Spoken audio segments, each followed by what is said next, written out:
موږ به تر څو پورې د یو بل جنازې اخلو په پښتونخوا وطن کې هره ورځ لاشونه وینو کله د پلار کله د ورور مات اندامونه وینو له هرې خوا د یتیمانو فریادونه راځي د اخ پلار جانه های ورور جانه آوازونه راځي له هر یو کلي نه د مړو اعلانونه راځي د لر او بر افغان وطن نه متمونه راځي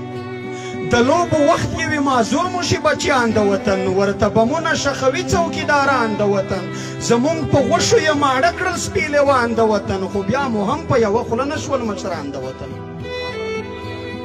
زمونږ خو پیغلې د بابا په کورو کونډې شي په یوه بل کلي کې خیرات غواړي بربنډې شي زمونږ خو پیغلې د بابا په کورو کونډې شي په یو بل کلي کې خیرات غواړي بربنډې شي له حیا ډکې پښتنې پیغلې سرتورې شي ځکه اکثر خویندې مو ورارې میندې بورې شي په یو بل کلي په خیرات غوښتو مجبورې شي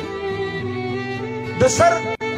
سړی مو شول حلال د جاسوسانو په نوم مشران مو مړه شول د غدارو کافرانو په نوم ځوانان مو ورک شول د غازیانو طالبانو په نوم څوک ترهګر څوک یې کړل مړه د بدماشانو په نوم ځینې ځوانان مو په پنجرو کې په زندان بندي دي د پښتونخوا مې په زرګونو انسانان بندي دي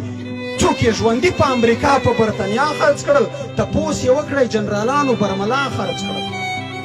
کلی کورونه بازارونه راته ړنګ کړل پنجاب ټول مارکیټونه بازارونه راته ړنګ کړل پنجاب ټول کالجونه او سکولونه راته ړنګ کړل پنجاب ټول تاریخي خوندي ځایونه راته ړنګ کړل پنجاب ټوله نړۍ کې یې په نوم د ترهګر بدنام کړو استاد شاګرد ملا او می هم یې کم ستر بدنام کړو زمونږ په وینو یې خپل ځان ته بلډینګونه جوړ کړل ځان ته یې کوس په ټول پنجاب کې محلونه جوړ کړل 83 کاله شي غلام یې له پښتون جوړ کړی د منډیې د خرڅ نیلام یې له پښتون جوړ کړی مونږ یې بس تش